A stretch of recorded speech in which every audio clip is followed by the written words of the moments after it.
Hello, everyone. Welcome. We're very grateful to have the Winooski Senior Center host us here today and get to listen to historian Kevin Graffagnino talk about Ira Allen. He's given this talk a number of times throughout the state, and it's kind of old hat for him at this point, but I'm delighted to have you here in Winooski, where Ira lived. I think it's very fitting, and I'm very happy to see such a good turnout to hear more about Ira Allen. If you folks need any restrooms or facilities, they're in the back on the right. We also have some newsletters for the Winooski Historical Society. If you want to stay connected, sign up for an email with us. We're also being co-sponsored here today by the Chittenden County Historical Society. So there's a very good representation of CCHS folks. And so I'm very happy to see that. And I think our president, Carolyn Gould, would like to say a couple remarks. Hi, everyone. Thank you for coming.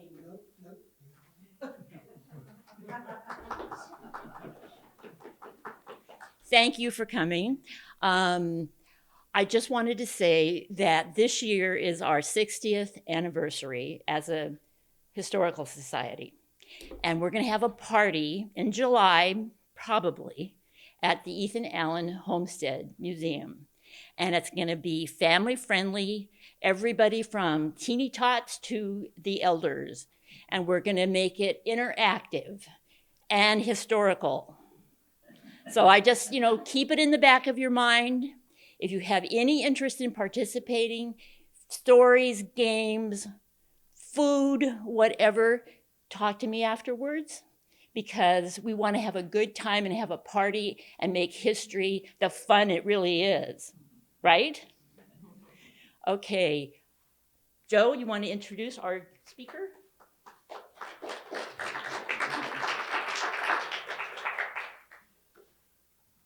Again, delighted to have Kevin Graffagnino here in Winooski to speak with us.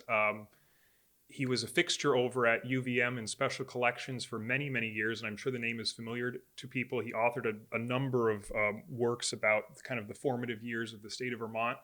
I'm sure many of which touched upon Ira in those texts, but it's wonderful to have a refreshed, updated biography available of him. And he did a stint over at University of Michigan, and we're very grateful to have him back in Vermont. So take it away.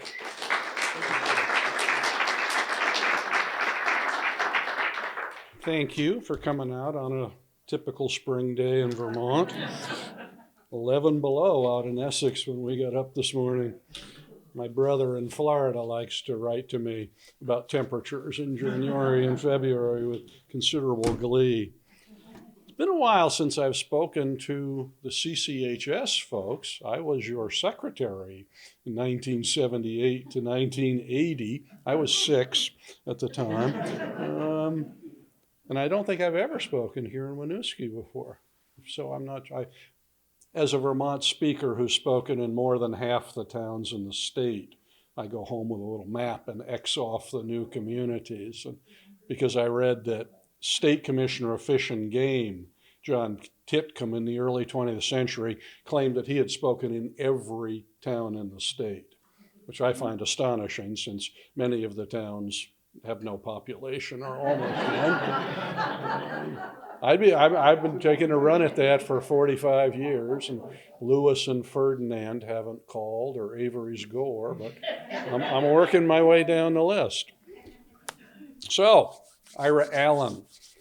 I started an article in Vermont Life, 40 years ago, with the catchphrase that for most Vermonters, Ira Allen is a hard founding father to love. I meant by that traditionally Americans like to put our founding mothers and fathers on pedestals. They must have been wonderful. They created our country or our state. We think of Thomas Chittenden in this state as our version of George Washington. Wise first leader, first one-eyed Tom as he's known. We think of Ethan Allen as our version of Davy Crockett or Daniel Boone, rambunctious frontier leader, hard drinker, big fighter, et cetera, et cetera. If we look for a national counterpart in his own generation to Ira Allen, I think most of us are going to come up with Aaron Burr, who who also reaches too high, brilliant, ambitious, bold, but who falls from grace with history. And Ira is like that for us. My point today is going to be, it doesn't matter whether you like him. You don't have to admire Ira. But boy, if you leave him out of the picture because you can't put him on a pedestal, your picture of early Vermont is going to be massively incomplete. Ira is 19 years old when he leaves western Connecticut, where the family is from. He comes north into what are known as the New Hampshire Grants, the area that's going to be Vermont. New Hampshire on the east has granted 2/3 of the state, Governor Benning Wentworth. New York on the east, on the west, has granted about 1/3 of the state, both colonies looking at it as a massive economic opportunity. Because in the late 18th century, if you have money, you are investing in land. Land is the stock market. There's at least one person here who would say, is it like Bitcoin, Kevin? But most of us don't know anything about Bitcoin. I will leave you with the stock market as your parallel. It is something that all 18th century Americans with money invest in, including all of the founding fathers. Vermont land is cheap, Vermont land is fertile, and with the end of the French and Indian War, removing the French in Canada as a military threat, it is the hottest property in New England for people to come buy, settle, speculate. The Allens are pure New Hampshire on this. They are the Yankee contingent, fighting to keep the Yorkers, the New York people, out. Keep their sheriffs out, keep their land surveyors out, keep anyone who says New York has authority just because the king happened to say so. Keep them off the grants. Because the king, in saying the Connecticut River is the boundary, uses the language, it is to be. Well, if you're a Yankee lawyer type, that means from now on, all of Benning Wentworth's grants are valid because they were prior. Now, if you're a Yorker, it means it's always been this way.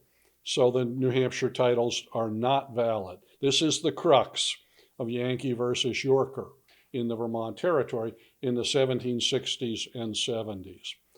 While Ethan Allen is leading the Green Mountain Boys to glory, keeping the Yorkers from exercising authority, Ira takes a more solitary path.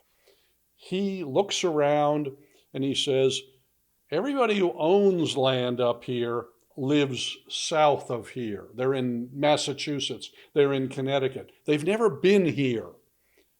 If I were a land surveyor, I'd be essential to their hopes and dreams and their monetary plans.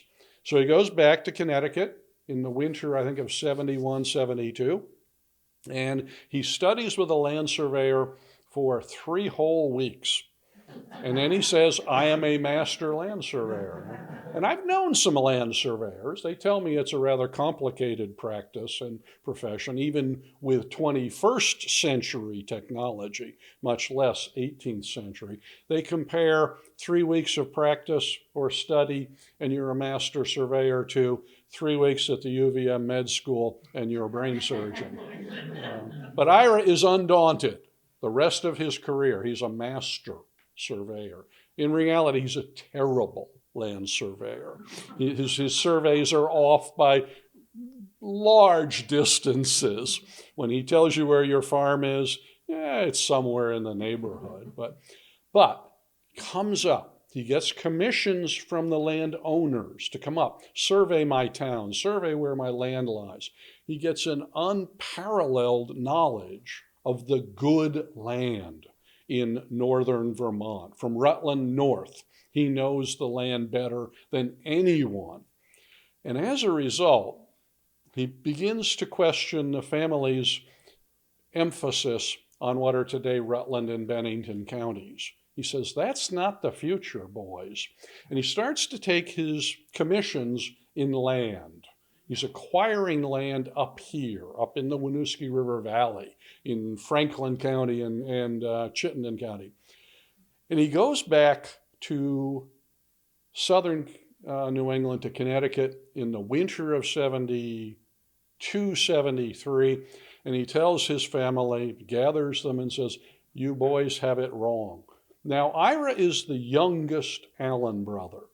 His brothers are bigger, stronger. They all call him Stub, because Ethan's about 6'2", 230, which in those days means he's Shaquille O'Neal, because the average American is about 5'5". Ethan is the guy you don't want riding into your community to raise hell. It's like the Hells Angels came into this senior center. We'd have some problems. Ira is 5'6", 135. He's an average frontiersman. But even though his nickname is Stub, even though he's the youngest, Ira's rhetoric persuades his older brothers and their cousin, remember, Baker. The future is north and northwest. Ira calls the Champlain Valley the country my soul delighted in. And he persuades the brothers and remember Baker to create the Onion River Land Company. They're going to sell their land south of Rutland. They're going to invest in land from Montpelier to Burlington, north to Canada, because they are going to build a commercial empire based on waterborne commerce. You want to do anything in the 18th century on the frontier, you want to move your goods on water, because the roads are atrocious. You want to float your stuff. You want to get the falls, shall we say, the falls of the Winooski as your mill sites, because every frontier community is going to need a sawmill, a grist mill, a blacksmith shop, small forges, little baby factories, and you power them all with water, because you don't have any electricity. You don't have any other way of doing it. Ira recognizes that. He persuades his family. By the American Revolution in 1775, the Onion River Land Company has 100,000 acres in the Winooski River Valley and the Champlain Valley. And it becomes the driving force of Ira's life, is to maximize what's going to happen. Now, the American Revolution does come in 1775. It puts the big plans on hold, because the British in Canada are going to scoop up anybody, any American who settles north of Rutland is going to be in danger from British and Indian raids south from Canada. But the Revolution also presents an opportunity to the Yankees on the grants, because it diverts national attention, because the war is going to dominate everything. It also diverts New York and New Hampshire, who have to concentrate on the war. And the Allens look at this and say, wow, the rhetoric of revolution. Tom Paine, John Adams, the power of the seaside press, the stuff we all know about liberté, fraternité, égalité in French, we can use that here.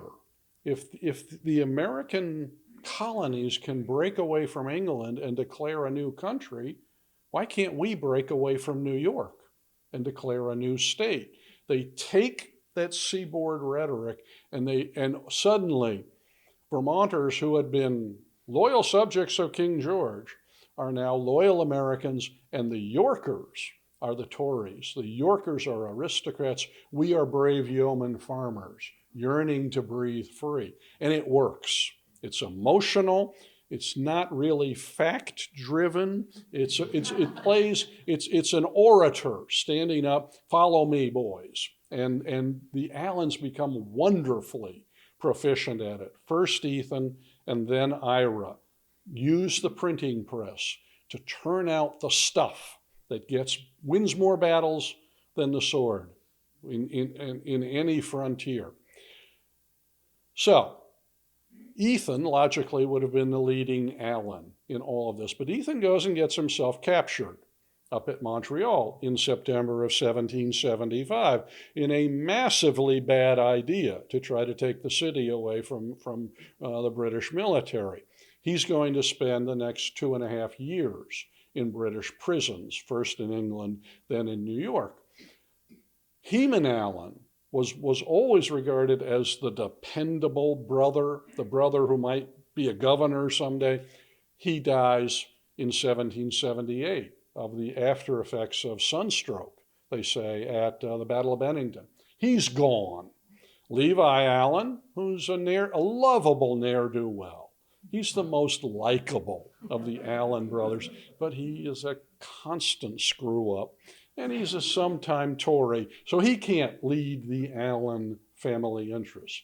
Ira steps in. He's all of 24 when the revolution begins, but he becomes the most tireless advocate of Vermont independence, Vermont's right to exist. He becomes a passionate pamphleteer, a writer, because you can't go on Twitter, you can't watch CNN in the 1770s. You learn what's going on by reading about it.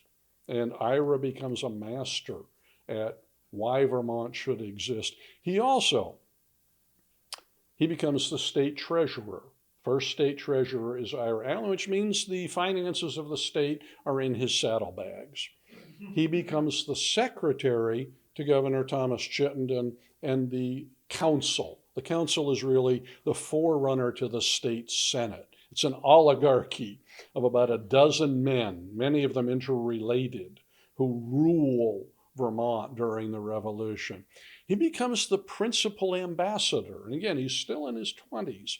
When Vermont needs to go out and win an argument or find a friend outside the state's boundaries, they send Ira Allen out to negotiate with Congress, with New York, with Massachusetts, with New Hampshire, and occasionally internally, because Vermont has a fair number of enemies within the state as well, who don't like what is known as the Arlington Junto. Thomas Chittenden lives in Arlington during the war. His kitchen is the center of government, really. And a lot of Vermonters do not share the vision of the future that Tom Chittenden, the Allen brothers, the Fay brothers. So Ira is the guy. He's tireless. He works his tail off. And he's invaluable.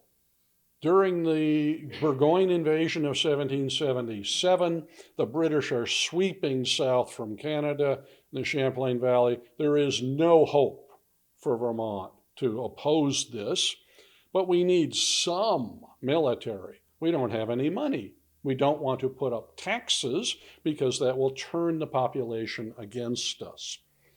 Ira says, we've got to do something. We've got to have militia. We've got to have a regiment. And the older, more senior leaders of the Vermont government say, you're so smart, you're so persistent, you figure it out. We'll give you till tomorrow morning.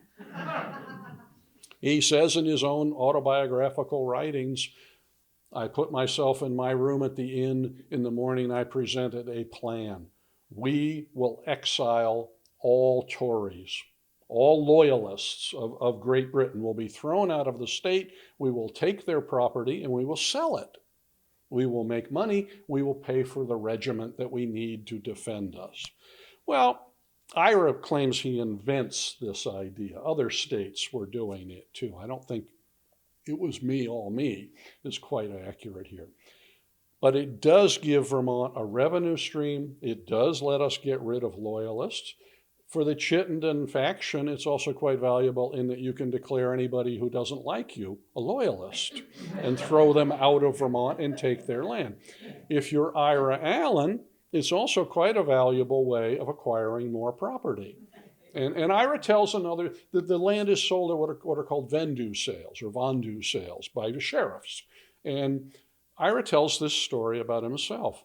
He gathers at there's a farm, a beautiful farm going up for sale. The sheriff is ready to go. And Ira sees there are people in the crowd who are going to bid against him, which of course is not allowed in Ira world. He huddles with the sheriff and the sheriff announces, folks, there's a little glitch in our paperwork. We'll meet here tomorrow at 12. Well, to you and me, that means 12 noon. To Ira and the sheriff, it means 12 midnight. So at midnight, Ira and the sheriff are there, and the sheriff says, who'll bid 2 shillings on this farm? Sold to the short man with a lantern. And Ira, again, these are stories Ira's telling about Ira. It gives you a sense of why people in his own generation were mistrustful. He's smart, he's cunning, he's very capable, but I'm keeping my hand on my wallet if I deal with him. There's another wonderful story in this. He comes up. This is before the Revolution. I've gotten my chronology slightly out of kilter. He surveys the town of Mansfield, which is today Stowe and Underhill. For proprietors in Connecticut, they don't know anything. They've sent him up to find out.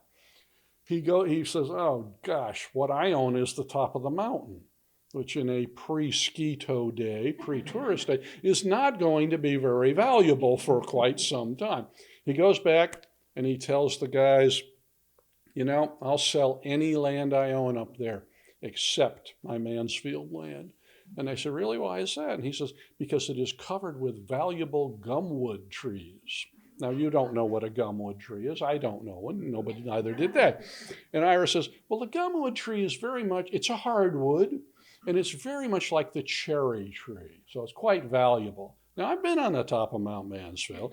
It ain't covered in gumwood trees. It's covered in rock and ice and scrub pines. But by the time he's done, the proprietors have bought the mountaintop from him for a profit, and they have given him in return where Stowe Village is today, down in the valley. And he goes away whistling a happy tune.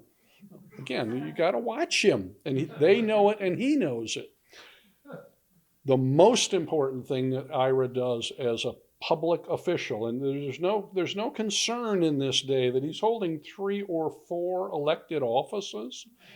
The most important one is Surveyor General. The Surveyor General in the 18th century is in charge of granting land. Vermont, Benning Wentworth granted 2/3 of the state. That means 1/3, millions of acres are waiting for Vermont to grant new townships, take fees, no taxes. So we're very popular with our population as the Chittenden faction because we never have a statewide tax. But the Surveyor General in charge of this is like, oh gosh, the fox in charge of the hen house, because Ira uses the knowledge of what towns are to be granted to get himself on the list of proprietors, to get himself granted entire townships in lieu of what he claims are his salary and his expenses for the other positions, adding to his land. I mentioned Ira as becoming a wordsmith. The most important and obvious evidence of this during the Revolution are what is known as the Haldimand negotiations. Frederick Haldimand is the Governor General of Canada. He controls the British military in Canada, which is a mighty force that Americans worry about throughout the war. And he keeps sending raiding parties into the Champlain Valley and into northern Vermont, and they are picking off Americans, and it's a real problem. And he keeps threatening to send an army, a real army, in which case Vermont is in serious trouble because Lake Champlain is the military highway. You can move your troops better on water than you can on land. The British are not, they're worried. The war this is 1779, 1780. The war is going back and forth, and how do we defeat these pesky colonials? What do we do if when France comes in, we're in real trouble? And they look at the situation, they say, this thing called Vermont, it's right there. It's on the northern frontier, on the lake that is the military highway. And Congress won't let them in. They keep asking, and Congress, because of New York's influence, keeps saying, well, wait till the war is over. We'll talk about it then. The people in Congress are also worried because every other state has a frontier. And if every frontier finds out that Vermont got statehood, then they're going to say, well, why not us? Why not Western Virginia, where Kentucky is today, or West Virginia is today? Why not the district that becomes the state of Maine? And this is bad business. If you're a seaboard leader, you don't want your frontiers breaking away and declaring themselves independent. So the British say, if we can pull Vermont back into the British dominion, I used to say empire, and British historians said there's no empire, Kevin, until the middle of the 19th century when Disraeli declares Queen Victoria Empress of India. All right, into British control, we can split New England off, and the revolution is over. We will have won. The only Vermonter the British know about is Ethan Allen. He's a bit of a celebrity because he was a prisoner of war in England. He's big, he's bodacious, he's a somebody. He's a television personality, if you like. He's also written a best-selling autobiography, and the British know about this as well. So they reach out to Ethan. They send a spy from New York over into Vermont, and spy says, well, maybe we should talk. You can't get into the Union. You're not Americans as far as America is concerned. How about becoming British subjects again? And Ethan says, I don't want to be a Benedict Arnold about this, but it's an interesting conversation. Thomas Chittenden, Ira Allen, Jonas Fay. It's a small group of Vermont leaders who say to the British, yeah, let's talk about this. Now, if you read any biography of Ethan Allen, Ethan was in charge. Ethan was the big man. Chittenden, Ira, all those little people, they're just little spear carriers. They're little supporting cast. I don't buy it. If I'm going to engage in espionage, which is going to get me executed if I'm caught, I'm not putting the biggest drinker and the biggest braggart in Vermont in charge. I want somebody sly, sneaky, devious, underhanded, quiet. Oh, there's Ira Allen. I'm sure this is the way Thomas Chittenden looked at it, both because it makes sense and because I know from the evidence that it was Ira that Vermont sent north to do all of the negotiating with the British. They never sent Ethan Allen north. They sent Ira, and Ira goes up to Lake Champlain. He talks with Haldeman's representatives. Yeah, we might very well like to do this. Let's talk some more. And the British become very suspicious. They think, gee, this guy, it's like trying to nail Jell-O to the wall to get a straight answer out of him. But the prize is big enough that they don't cut off the negotiations. They don't trust him, and if they don't trust him enough, they're going to arrest him and slap him in prison in Quebec City for the duration. At the same time, the American patriots, who are certainly the majority in Vermont and elsewhere in the nation, have started to hear the rumors. Why did the British suddenly give us back prisoners of war? Why are they treating us like friends in Vermont? Why don't they raid anymore into northern Vermont? So Ira's got to keep the British happy, and he's got to allay the concerns and fears of the American patriots who'd like to hang him. And in one instance, he has to do it simultaneously. The June 1781 session of the Vermont legislature has heard all the rumors. They demand that Ira appear in open session with the public watching to explain himself. Ira knows that there are 2 British spies in the gallery that Haldeman has sent south. What does he say when he's not up here with us? And Ira gives one speech, and both sides are happy. The Americans don't want to hang him because we're just leading the British on. We've bottled up their army in Canada. Our frontier is safe. We are American patriots, of course. And the British, we're really serious about this. We're right on the verge of saying yes. And Ira writes about this decades later and says, is it not curious to see 2 opposing parties hearing one statement and both believing and deceiving themselves? It is. The bigger point for me is you've got to have a backbone of titanium to pull this off. You tell me I have to go up in front of two groups that are ready to hang me. The best I can do is talk in front of an interested group of people who like to hear about Vermont history. That's pretty good word manipulation and pretty good courage. In other words, young Ira Allen deserves our respect, it seems to me, if not our admiration. The British come right to the edge. They send an army south from Canada, park it at the south end of Lake Champlain with a proclamation welcoming Vermont back into the Union. And if this happens, if this gets publicized, the Allens in the Vermont phrase have to fish or cut bait. They either have to tell Vermonters, we think it's a good idea, in which case they might be hanged as traitors, or they have to flee to the British lines because, please take us in. We meant it. We were serious, but those Americans back there with the torches and the pitchforks are after our hides. This is the fall of 1781. They're just about to release the proclamation, and then word comes from Virginia. Cornwallis has surrendered at Yorktown, and the war is over. Militarily, this war is done. The British pack up. They go north back to Canada, and from that point on, Ira spends decades controlling the narrative in Vermont.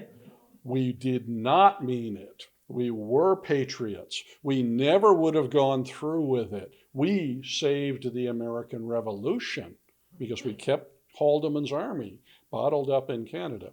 This became the absolute, nobody can disagree with this narrative in Vermont. From the 1790s to the 1940s, I couldn't stand in front of a Vermont group during that century and a half and say, yeah, I think they meant it. I think they were willing to consider it as an option. About 1950, the scholarly tide starts to change. Outside scholars first start to say, well, the evidence is strong that while Vermonters wouldn't have done it, that little group of 6 or 8 men probably would have. And they use as evidence, for one thing, Ethan and Ira Allen keep the negotiations going after the war is over. There is no military threat from Canada after the Revolution, but they keep telling Frederick Haldeman, oh boy, we'd really like to renew these talks. We don't want to join the Union. And economically, financially, for the Allen family, you're going to do your trade after the war via water. Well, Lake Champlain flows north. If you want to take the goods of the frontier, you have to take them to Canada. We don't have any steamboats. We don't have any railroads. Lake Champlain flows north into the Richelieu River, into the St. Lawrence River. You have got to have a relationship with Canada that is independent of the trade agreements that the United States is negotiating. And I always caution people who want to, I have 250 years of American patriotism behind me up here. I know this is the greatest nation in the world. I know all of that. You didn't know that in 1781. The country was 6 or 7 years old. We weren't even sure until Cornwallis surrenders who was going to win the war. So don't put a 21st century perspective on it and say, well, they should have known, they must have, because we know. They didn't. And I don't think it's unpatriotic for a Vermonter who's been told you can't be an American to look at what the options are. As Ira once put it, Congress shut the door to the south. The British opened the door to the north. We had to consider it as a possibility. But once the war is over, the Vermont narrative is, oh, no. Our early guys wouldn't, never would have done that. I don't think Vermont would have gone along with it for a heartbeat. But for Ira Allen, it was a viable option. So the war ends. 1783, Peace of Paris, Treaty of Paris. It is like letting a dam loose in terms of settlement pouring into what had been unsettled by Caucasian settlers. And Vermont becomes the hot place to go if you're a second son of a farmer. Well, Vermont has not been farmed over. The Champlain Valley is really great land and it's cheap. And Vermont's population soars. Ira moves from Bennington County, where he had sat out the war. He moves right here. He owns almost all of the town of Colchester. You all know Winooski doesn't break away till 1922 as a separate entity. He owns everything on both sides of the river. He owns most of Burlington, and it's time to institute the grand plan. He does other things besides development in the late 1780s, early 90s. He gets married. He'd never been married. He marries in his late 30s. He's about 38. He marries my favorite Miss Enos, Jerusha Enos, who's in her mid-20s, moves her up here. He evicts the Abnaki from Swanton. He is a villain to the core if you are a Native American in this state today, because he leads the legal strategy of saying that the Native Americans in northern Vermont lost their right to lands because they sided with the British during the Revolution. Now, there are documented cases of Native Americans who fought and did espionage for the American side. So this is not uniformly true, but it is a successful argument in white courts. It becomes what Vermont courts say for generations, that, yeah, we're sorry you gave up your rights to any land, because Ira wants Swanton. He wants the land adjacent to the rivers, where he can build mills, where you can use the falls. Anybody who's been to Swanton knows that there is a beautiful set of mill sites on both sides of the Missisquoi River, as he does right here. This is your best example of Ira the entrepreneur. He knows what's going to be needed. Every town needs a sawmill, a grist mill, blacksmith shops, trip hammer forges, etc., etc. Well, Ira settles here.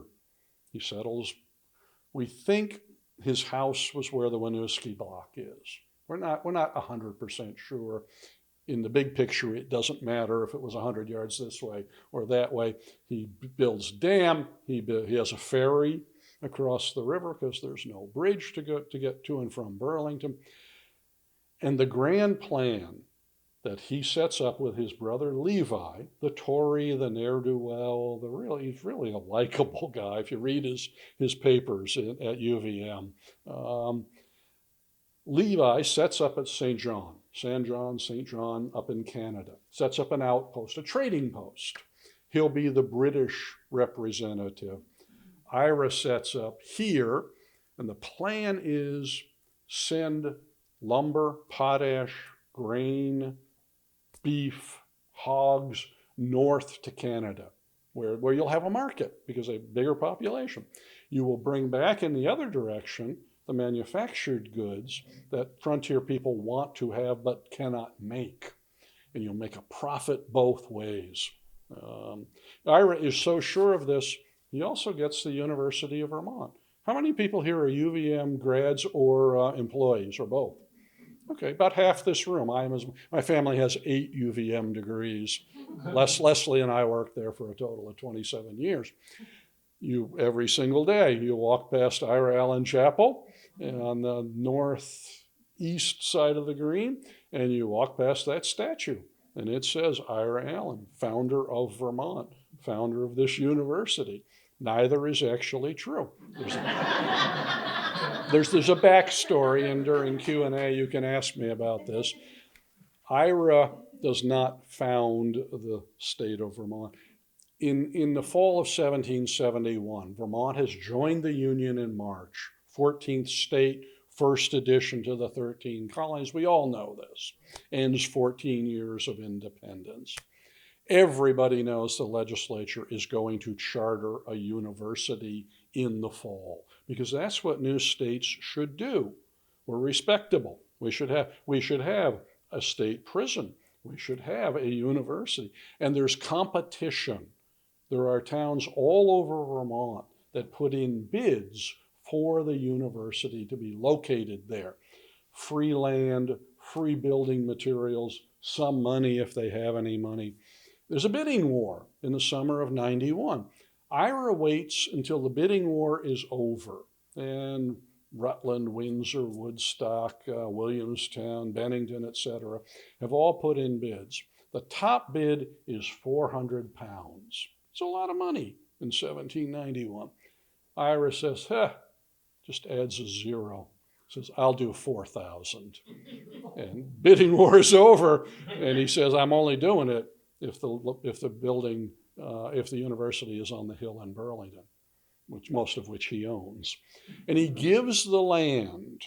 Again, 3/4 of this room knows the UVM campus. The green, where Waterman is, where William Science, that's all Ira land. He gives it, he says, that's £1,500. And the university trustees say, great, what about the $2,500 in cash, which will allow us to build buildings, hire some staff, et cetera, et cetera. He says, yeah, I don't have much cash flow right at the moment. It's coming. It'll be here soon. And the reason he has no cash flow is that in the early 1790s, Ira owns 200,000 acres of northwest Vermont, but he won't sell it. He won't say, if I got rid of half of it, I have cash flow, and then I could have the dream continue. In retrospect, that's his bad decision. Other speculators are starting to take him to court, saying, your title is shaky. I want that land. I want those mills and at the falls of the Winooski, et cetera.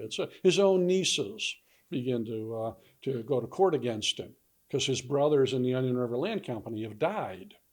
And Ira's response is, well, wait a minute, your brother died 15 years ago. I raised you.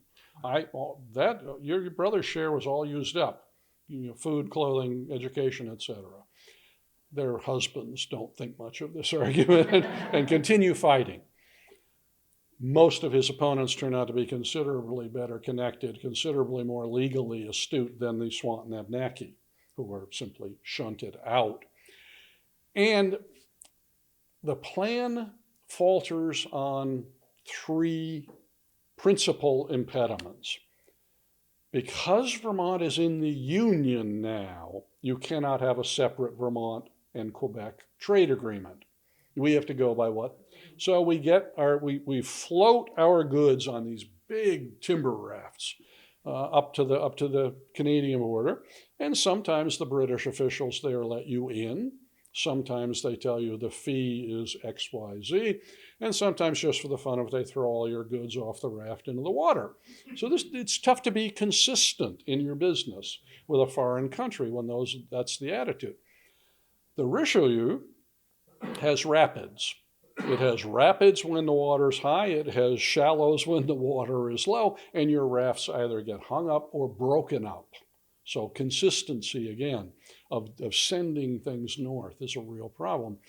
And when you have floated your goods to Quebec City, the largest city in North America at this point, the Quebec merchants know you cannot float them back.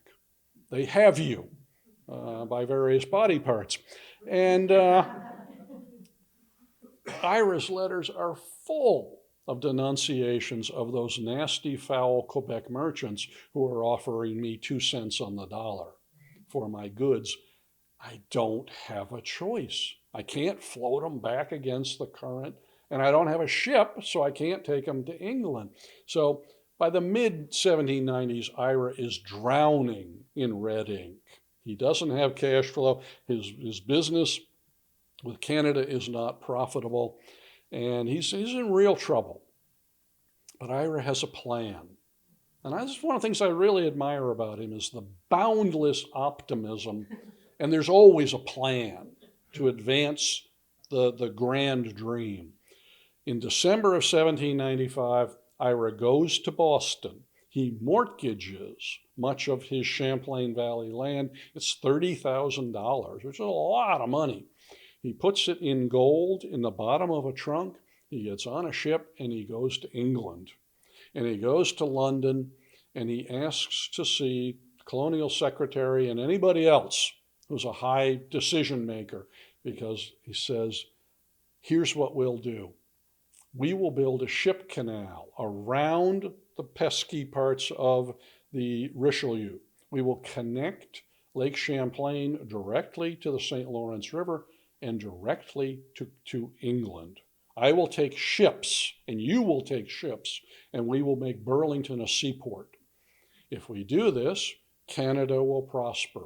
Vermont will prosper. Harmony on the frontier. And yes, I suppose Ira Allen will benefit too, but I'm really not doing it. I'm not a selfish man. The British, this just infuriates him. He goes over there with a commission from Governor Chittenden declaring him a major general in the state militia. The title might help with the aristocrats. It doesn't help at all. The British look at him and they say, yeah, little guy, doesn't dress very well. We don't know any of his grandparents. He's not a duke or an earl. And as Ira puts it, they kept me dancing attendance in outer offices for months. In other words, he's sitting in the waiting room and he can't get in to see the big guys. And he's General Ira Allen of Vermont, and they're treating him like some colonial wannabe.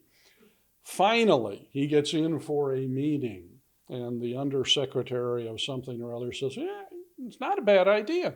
We might do that. We might build that canal. But if we do, what do we need you for?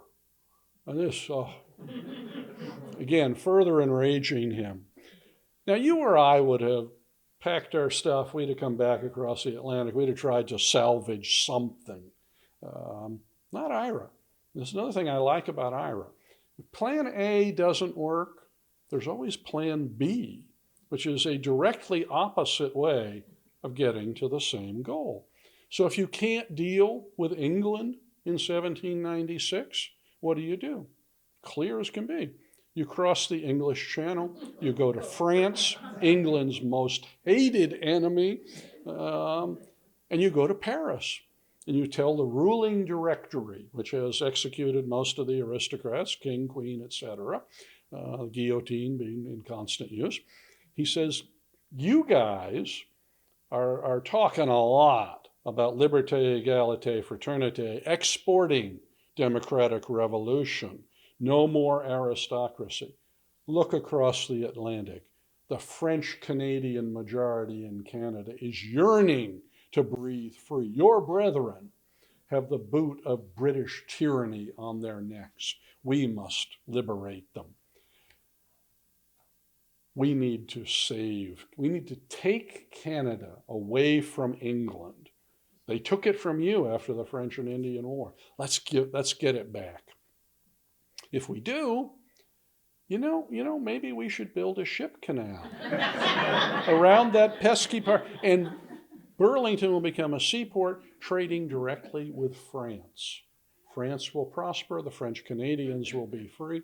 He also tells them, gentlemen, you and I are sophisticated men of the world. We don't need rhetoric or symbols, but the little people, the common folk, they do. So he gives them a flag.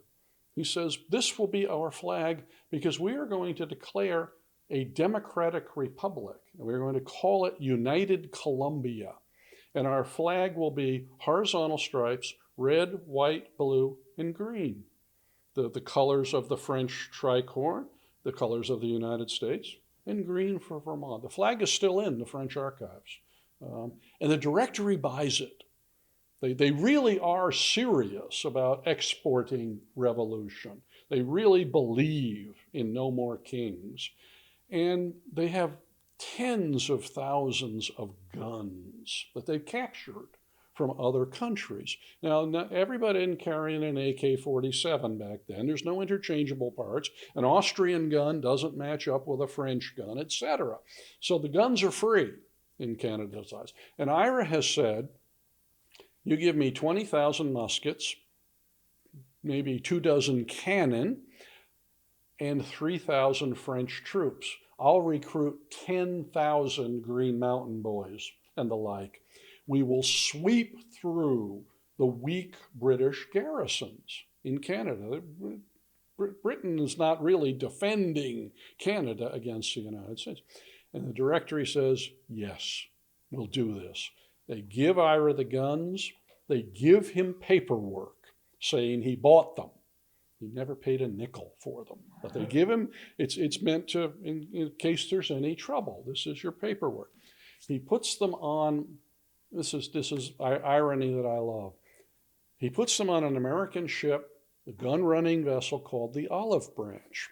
And they load him up at Ostend Harbor, and he gets out. He headed towards America, fame, fortune, success. Unfortunately for Ira, the British had a spy system then. You can imagine some earlier James Bond, shaken not stirred, who finds out about it. They send a British warship after him, the HMS Audacious. They capture him 8 days heading towards America. And they haul him back to Portsmouth. They store his guns close to the sea so they'll rust out as quickly as possible. And they charge him with fomenting a rebellion in Ireland, which is then in a state of near rebellion. And this is a major British concern. And he said, I'm 8 days in the other direction. Did you think I was taking a roundabout route to Ireland? And they said, no, we think you were going to Canada, which is exactly what he was doing. He said, I got paperwork. Look, French stuff, so, seals and everything. I bought them. And the British put him in the court system. They assign a judge who hates Americans and says so every day at the start of the court sessions. He makes fun of Ira for his name, that irascible, that clearly you are a worldly man of great passion and anger, et cetera, et cetera. How many of you read Bleak House in high school, Dickens, in high school or college? Yeah. Well, see, I think Dickens looked at the Ira Allen case and used that as his model for Jarndyce versus Jarndyce, the longest running court case in British legal history, because the British keep him at it for 18 months. And they keep saying, yeah, you're close, but this comma's in the wrong place, or your attorney filed that a day late. 18 months he rots in London trying to get his guns back. Finally, the British court says, just need a little more paperwork from France. You go back, and he makes the biggest mistake of his life.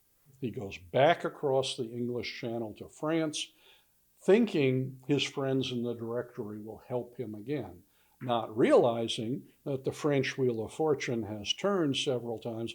They're all dead or exiled. The new leaders of the Directory take one look at him and say, funny looking little guy, only speaks English, seems a little sneaky, and Britain sent him over here of its own free will. He's got to be a British spy.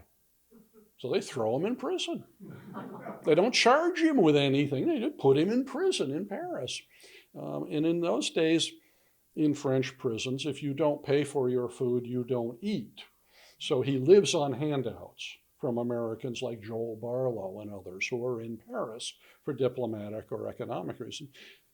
Wastes away medically, writes letters home, I'll be home soon. His family can't do anything for him, across the Atlantic.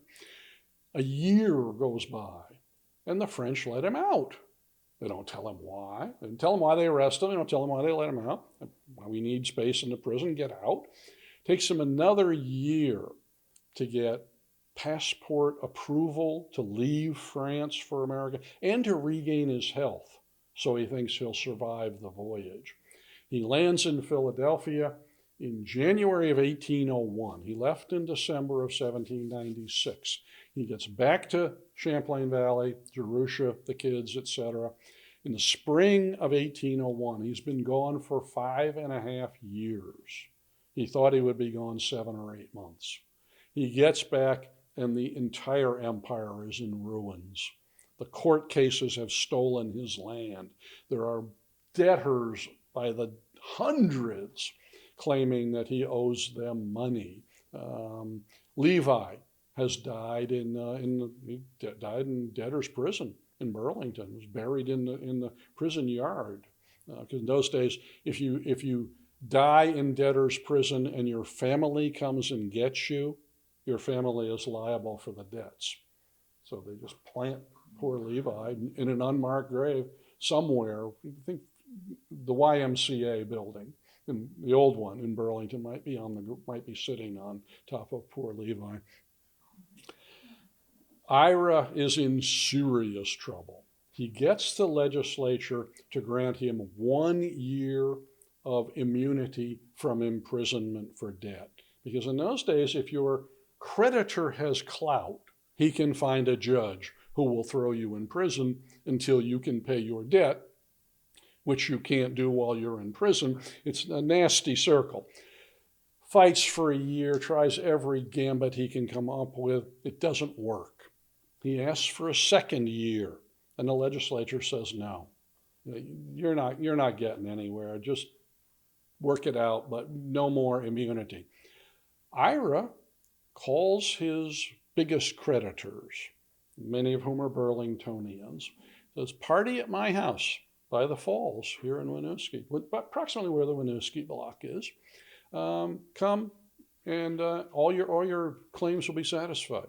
They come, they drink and eat in Ira's front parlor. He goes out the back door, gets on a small boat, goes out the Winooski to Lake Champlain, and this time he goes south.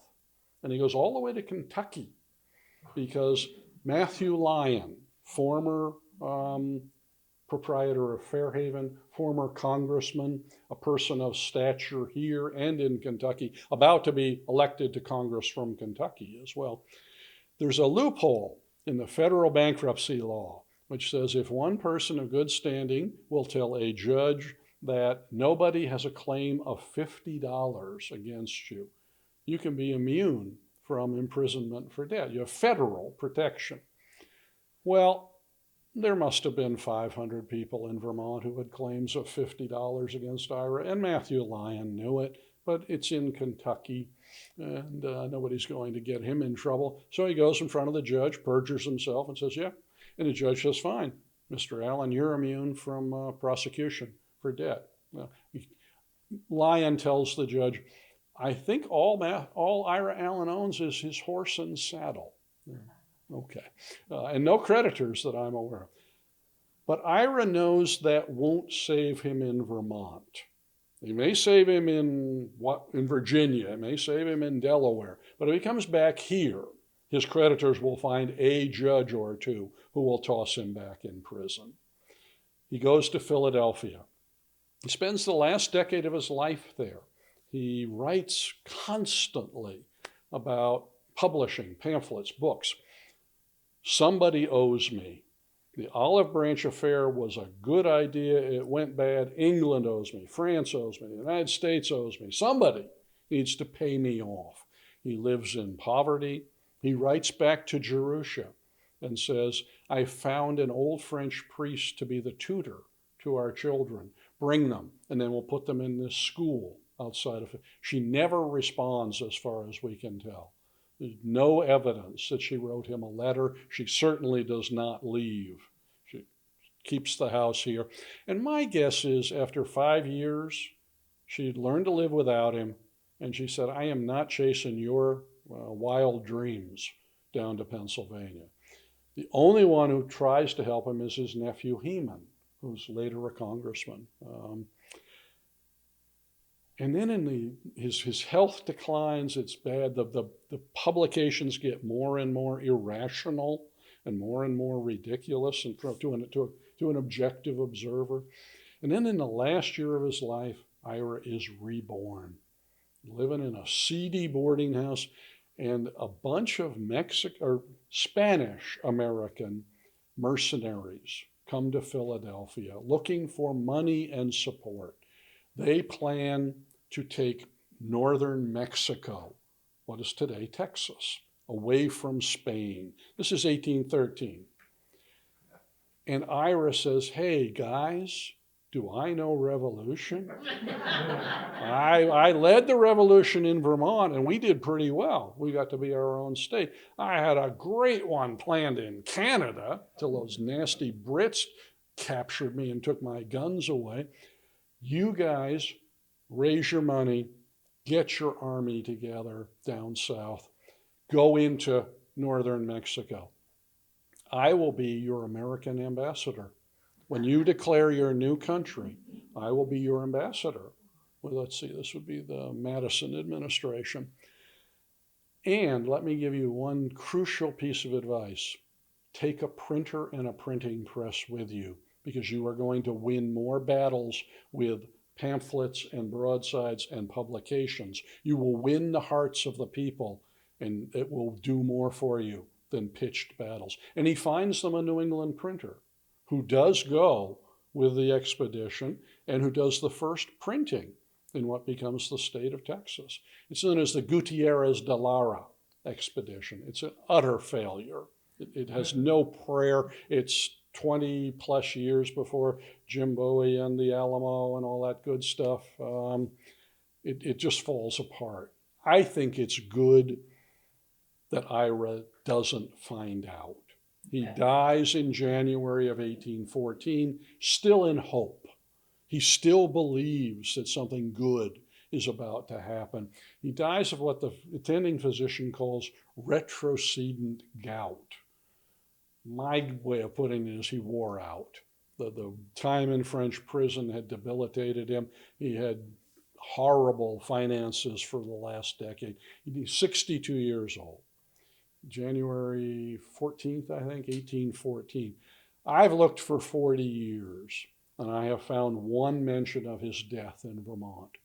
The Burlington Weekly paper has a 3-line obituary. Died in Philadelphia, General Ira Allen, late of Colchester. And my argument is by 1814, he had slipped into the shadows of Vermont history. He'd been gone basically for 20 years, and Vermont had replaced the frontier leadership. New people had moved in. I think people who even knew who he was said, oh, yeah, maybe Ethan Allen's little brother? Is that who he was? And he's stayed in our shadows ever since because, again, we don't really like him. And we want to like the founding fathers. It's important to us. You want to write a biography of somebody you like, right? But Ira is he's the Vermont epitome of an important American frontier type. He's the guy who looks at trees and wilderness and says, I see Burlington as the shining city on a hill. I see commerce. I see prosperity. You and I would have been saying, geez, I hope I can cut down some trees this summer and maybe put in a crop so I can survive the winter. And Ira dreams big. And I like people who dream big because we need them. In the frontier generations in America, from Maine to California, most of the big dreamers go broke. They're too early for the dream. The Catlin brothers are going to realize Ira's dream on the falls of the Winooski. They become one of the richest families in Burlington. Where Mary Fletcher Hospital used to be, that's where the Catlin estate was, because they could look out. They become very wealthy. Gideon King becomes the Admiral of Lake Champlain in the early 19th century, realizing Ira's dream of waterborne commerce. That it makes it immensely profitable. But you gotta respect Ira for seeing something that could and in fact did happen and fighting for it his entire life. So if you can't put him on a pedestal, evaluate him as a human being. Young Ira Allen, 20s and 30s, is bold, brave, tireless in support of Vermont's independence. I mean, he's an admirable young man. Middle-aged to old-age Ira falls into economic desperation that leads him down darker paths that we may not approve of. But he's a normal human, and very few people can be the knight in shining armor that we used to say you had to be admired. So if you do this, put Ira in the picture. I'll give you 3 things as possibilities if you do some study of Ira. 1, I think you'll have a good time because he's an interesting guy. I mean, he's involved in some very cool stuff that I find fascinating to look at. 2, I'm pretty darn sure you're going to learn an awful lot more about 18th century Vermont because he's involved in everything. The only thing he's not involved in is religion.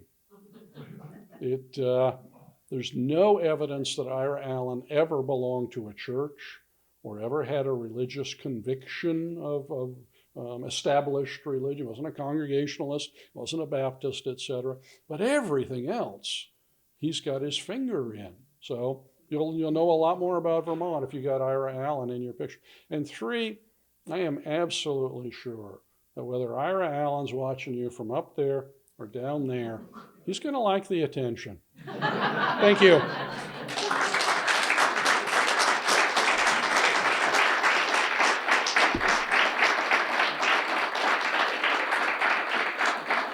So, questions, rebuttal, short speeches disguised as questions so you can show your neighbors how smart you are, and me perhaps. Sir, and speak up because I'm mostly deaf now. You talk about Ira Allen as a persuasive person, both verbally and in written word. And I was just wondering, where did you find his many pamphlets and books? And if there were particular documents that you found key, that he wrote that were, key to understanding him. Well, I'm fortunate in that I was curator of the Vermont collection at UVM for 17 years. That collection includes the Allen family papers.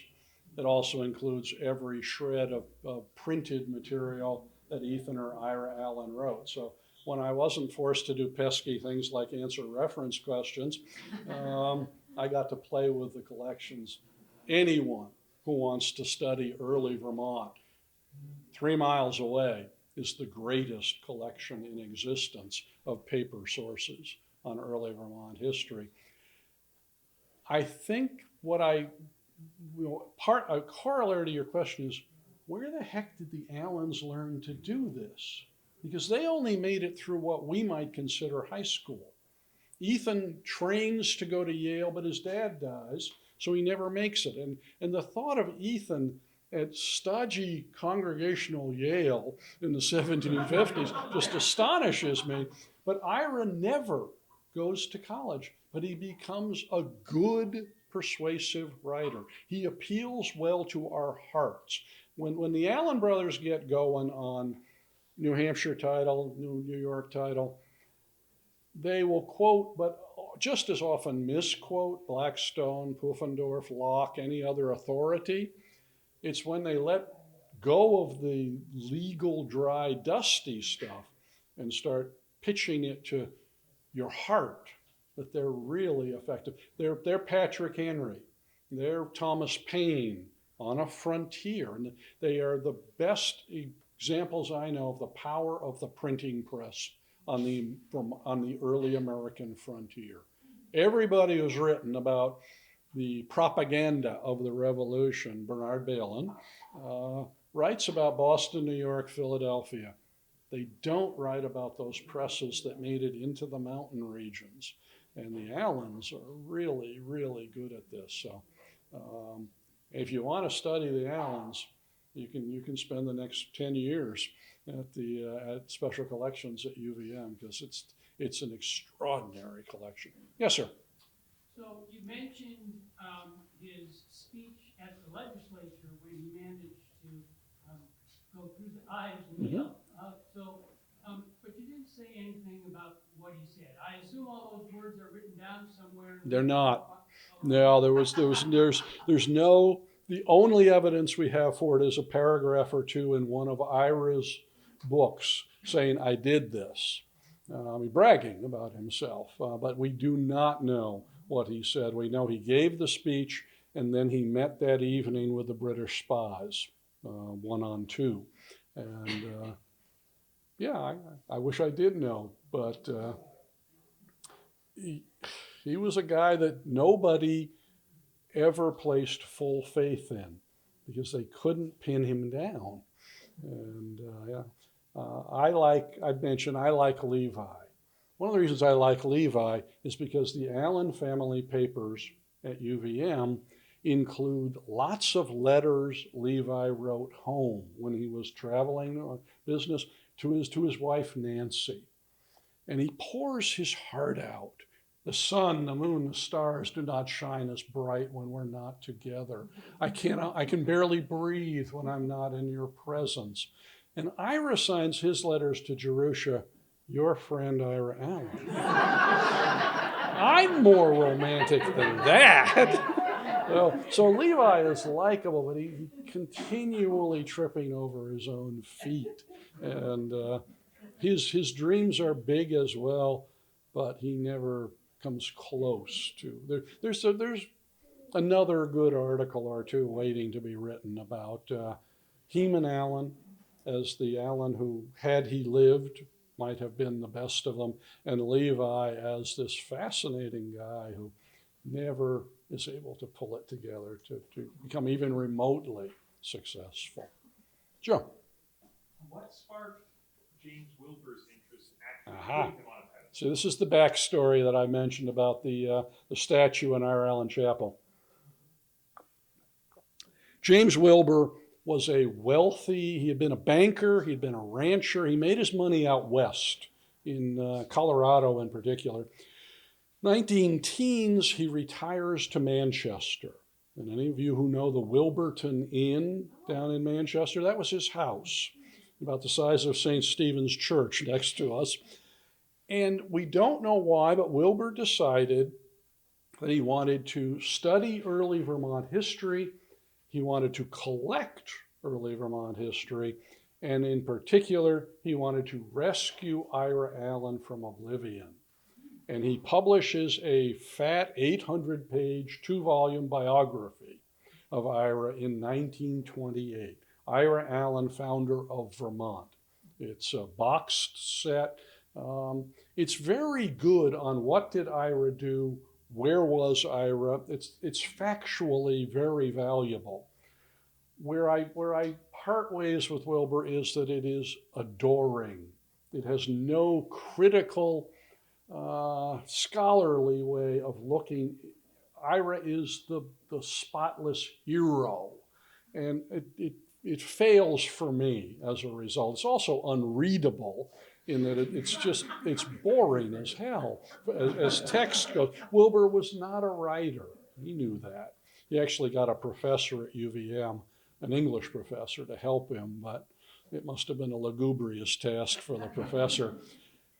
But because Wilbur is Ira, Guy Bailey is president of UVM, and he just reels Wilbur in as a donor. Guy Bailey was a very, very persuasive man, and his letters to their correspondence is also up at Special Collections. Mr. Wilbur, you're so wise, you're so wonderful. Would you be willing to be on the board of trustees? Okay. Mr. Wilbur, Wilbur's rich and he's generous. Wouldn't you like to build us a chapel? A university should have, this is 1920s, a university should have a chapel. And what would you like to name it? Oh, you'd like to name it after Ira Allen, who never entered a church in his life? Well, that makes perfect sense to me. Let's do that. So Wilbur builds Ira Allen Chapel. Statue of your hero? Oh, sure. What would you like on the pedestal? Founder of the university, founder of Vermont. Oh, yeah, that's great. So that's why Wilbur pays for the statue. We're building the Fleming Museum. Most of you UVMers all know that. You go in from the campus side rather than the Colchester Avenue side, and you look up around the walls, and there are the names of Thomas Chittenden, Ethan Allen, Stephen Earl Bradley, and Ira Allen, because Wilbur paid for that part of the museum. And that's where his collection was housed until Bailey Library opened up in the early 60s. Wilbur donated like crazy to UVM. When his biography comes out, he's on the board. George M. Powers, Chief Justice of the Vermont Supreme Court, is on the board. And I heard this directly from George Powers' daughter. Oh gosh, 45 years ago. She was in her 70s or 80s. Mom and Dad were reading in the study. Mom had the newspaper. Dad had the Allen biography because he knew at the next meeting he was expected to say what a wonderful book it was to keep Mr. Wilbur happy. And every other trustee knew that. And Mom looked up and said, "Oh my gosh, Mr. Wilbur died." And she said, Dad picked up the biography, threw it in the fire, and said, "I don't have to read that damn thing." But when Wilbur dies in 1930, he leaves his Vermontiana collection to UVM, the finest personal collection of Vermontiana, particularly just scads and scads. I mean, there's like 30 linear feet of originals and photocopies of Allen family papers, letters, documents, deeds. I mean, I didn't have to leave the building to research that biography as a result. But he also leaves UVM $3 million in cash. In 1930, against inflation, that's still the biggest gift UVM has ever received. He has a provision in his will, and a fair number of people probably know Wilbur scholarships that UVM students go to school on. But he has a provision saying the College of Arts and Sciences must remain below a certain enrollment. If you ever violate this, my family gets the money back. So for 20 years, Vermont grows, UVM grows. Mr. Wilbur wasn't anticipating this. So for 20 years, UVM is throwing departments out of arts and sciences. Engineering, that's not a science.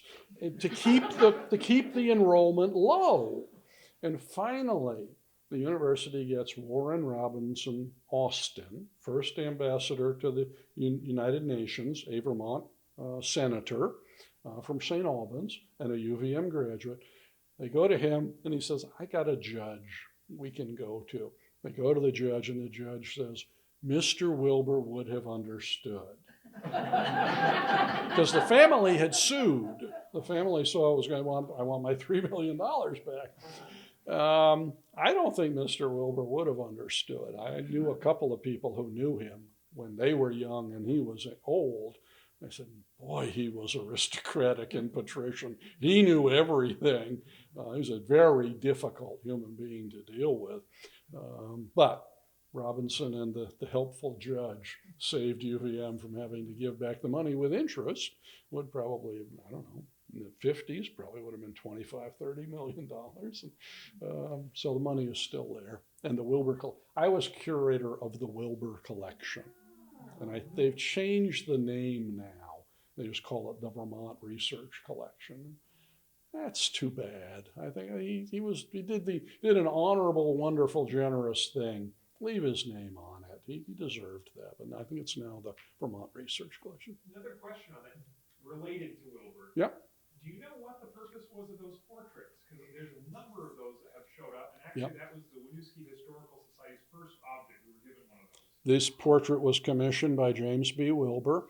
It's from an original oil miniature at Fleming Museum, probably that I could hold in my forefinger and thumb. Wilbur had them sent to every school and library in Vermont. When I became Wilbur curator in '78, UVM still had a pile about 4 feet high. And they were sent out in these frames, I believe. And you still see them occasionally. They show up at Merrill's auctions and things like that as the schools or the libraries get rid of them. A question that I almost always get asked, what happened to the wife and children? Ira dies in Philadelphia, 1814. Jerusha, they had 3 children. Ira Hayden Allen, eldest son, partially namesake with the H in the middle. Zimri Enos Allen, named after Ira's deceased brother Zimri, the Enos family, and Maria Julietta, the daughter. Now, Zimri Enos Allen dies at Middlebury College, about 15 or 20. He's young, he's 20, 21 years old. Maria Julietta dies at the Girls' Academy up in St. Albans, about 1814 or 15. There's a very nice silk memorial to her at Fleming Museum that Brooks Buxton discovered and purchased and gave to UVM, stitched by one of her classmates. 1814, Ira dies. There's nothing left of him. He dies and goes to an unmarked pauper's grave at the Free Quaker Cemetery in Philadelphia. But in 1789, when he marries my favorite Miss Enos, his wedding gift to her is the town of Irisburg, way up near Newport, Orleans County. Now, I'm sure she looked and said, yeah, geez, 35,000 acres of wilderness. How about a Cuisinart? How about a Maserati? One I can use. But because it's hers, they save it from the wreckage. And after 1814, she and her surviving son, Ira Hayden Allen, move to Irisburg. And if you've ever been there, nice little green with the library, that she donates the land for the green, which remains to this day. And she and her son start leasing their land. They set up these long-term leases for mills, for farms. Some of those leases last into the 1890s. And I think that's ironic, since the Allens were so opposed to the New York system of leasing land. That was aristocratic. You're supposed to own your farm. But by the time of the Civil War, Ira Hayden Allen is in his 60s, 70s. He's the richest man in Orleans County. Now, he has no adventure in his life. He never takes a journey, a voyage. He never takes a chance, but he counts his pennies and his nickels, and he becomes wealthy as his father and his uncles failed to do. Late in life, and this I always think about whether I like these people. I wrote my master's thesis on Zadok Thompson, the 19th century Vermont historian. I like Zadok Thompson. Everybody likes Zadok Thompson.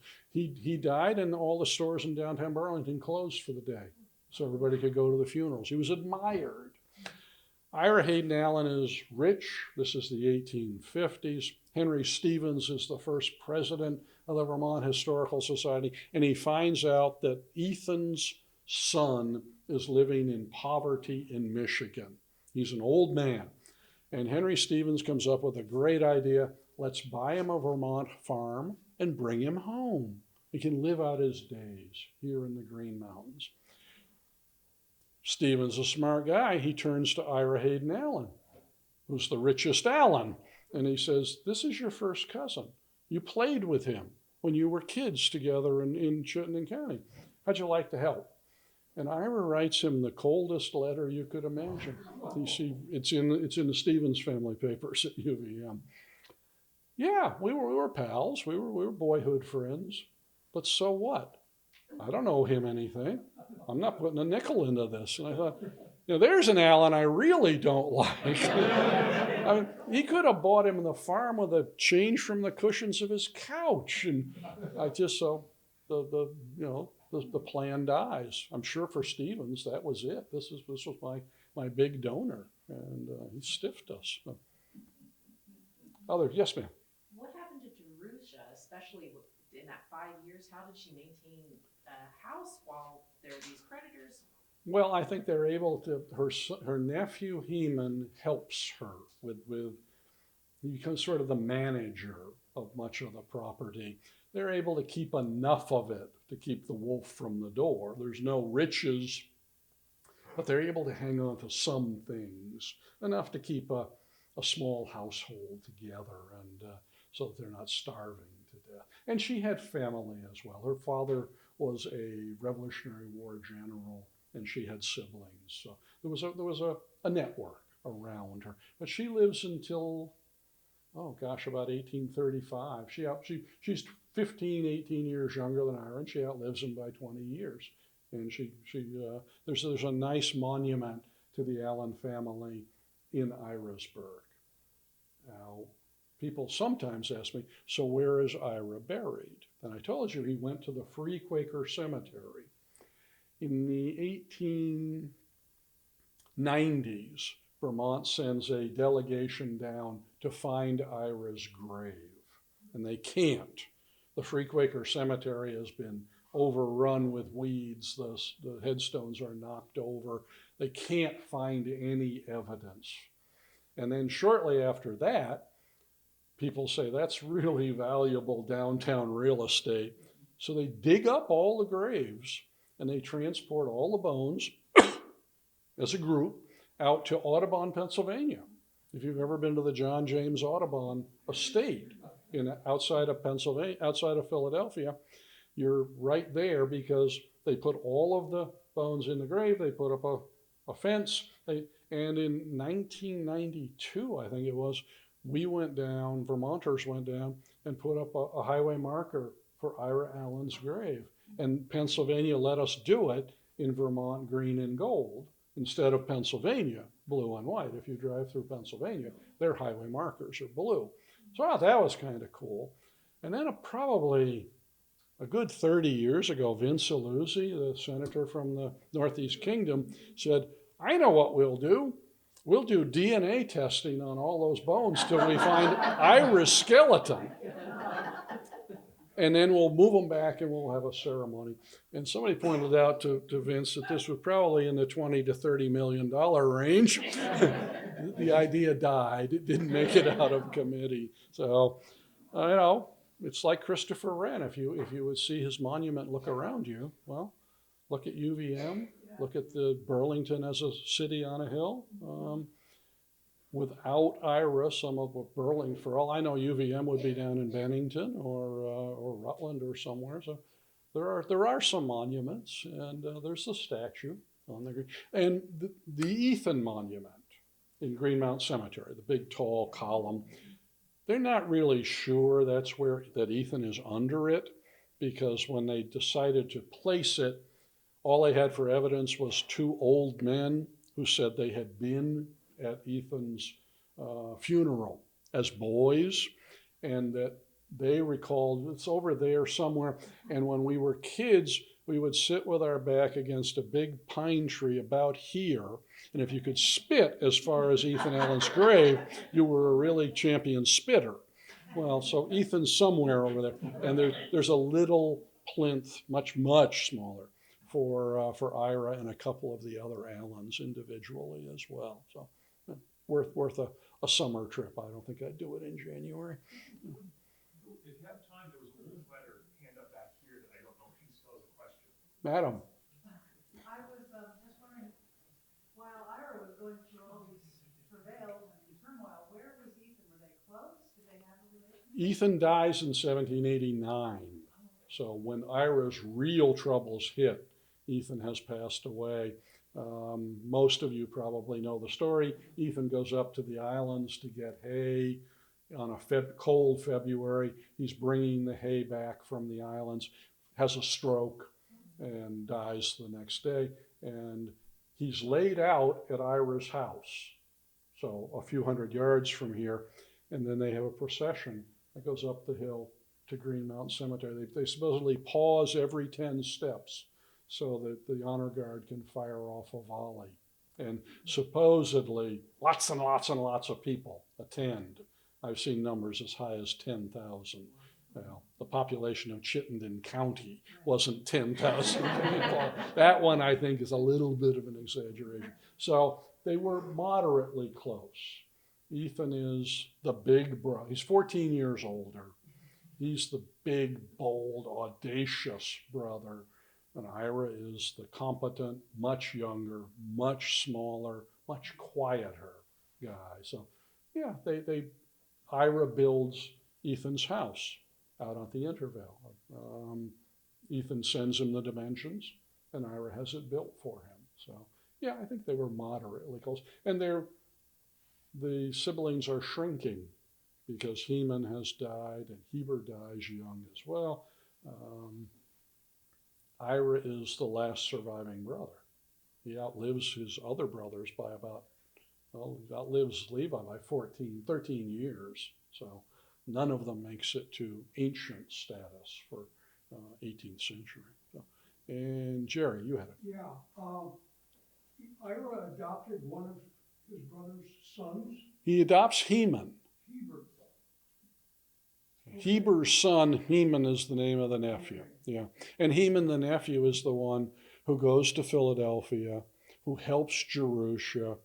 There are two early 19th century Heman Allens. They're cousins, and they're confusing as all get out, because they both live in northwestern Vermont.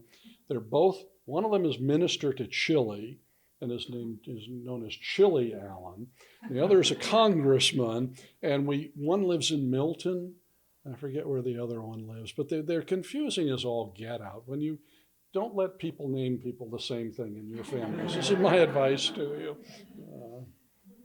All right, thank you, my friend. Oh, if you would like to purchase a biography, we are having a sale today. It's $25 at Phoenix Books. It's $20 on this table.